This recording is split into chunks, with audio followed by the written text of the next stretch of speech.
আপনি বলছিলেন যে ফেইলারের কথা, আমি যদি প্রথম দিকে শুরু করি তাহলে ফেল করব, দেন আবার শিখবো। হ্যাঁ। বাট যখন একদম পড়ালেখার শেষ পর্যায়ে চলে যায় তখন ফেল করলে আসলে ওই এনার্জিও থাকে না, আবার সময়টাও থাকে না। হুম হুম তো আমরা যত দ্রুত শুরু করব ততই the more will start first the better it will B.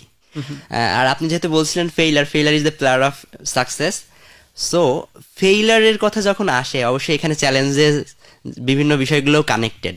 But আপনি যেহেতু এটার এক্সপিরিয়েন্স গ্যাদার করেছেন, আপনি যদি আমাদের সাথে আপনার চ্যালেঞ্জেসগুলো একটু শেয়ার করতেন, কোন কোন ধরনের চ্যালেঞ্জগুলো আপনি ফেস করেছেন, তাহলে যারা নিউ কামার আছে বা নিউ বিগিনার আছে এই সেক্টরে কাজ করবে তাদের জন্য এটা অনেক ইজিয়ার হয়ে যাবে, তাদের ওয়েটা অনেক ইজি হবে।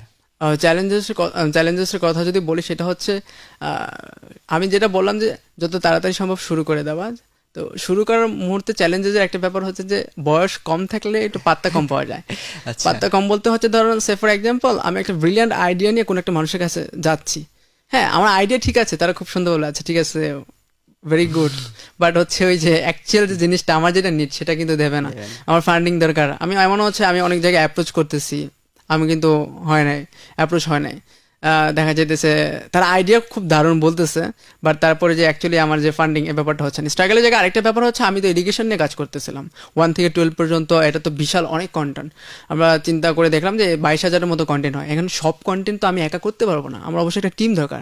তো টিম বিল্ডিংয়ের ক্ষেত্রে একটা স্ট্রাগল প্রয়োজন হয়েছিল।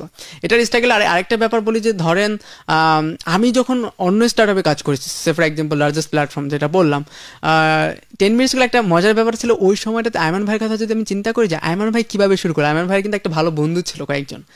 আমার ভাইয়ের শামির মুনতাসির ছিল, সাকিব বিন রশিদ ছিল। এই বন্ধুগুলো তাকে কিন্তু অনেক হেল্প করছে ওই সময়টাতে।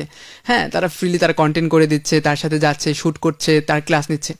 কিন্তু এবং আরেকটা মজার ব্যাপার হচ্ছে টেনিমেসে ওই সময়টাতে একটা বিশাল সংখ্যক মানুষ ফ্রিতেই কাজ করতো। ফ্রিতে বলতে হচ্ছে যে টেনিমেসে একটা টি শার্ট হলে তারা অনেক হ্যাপি হইতো।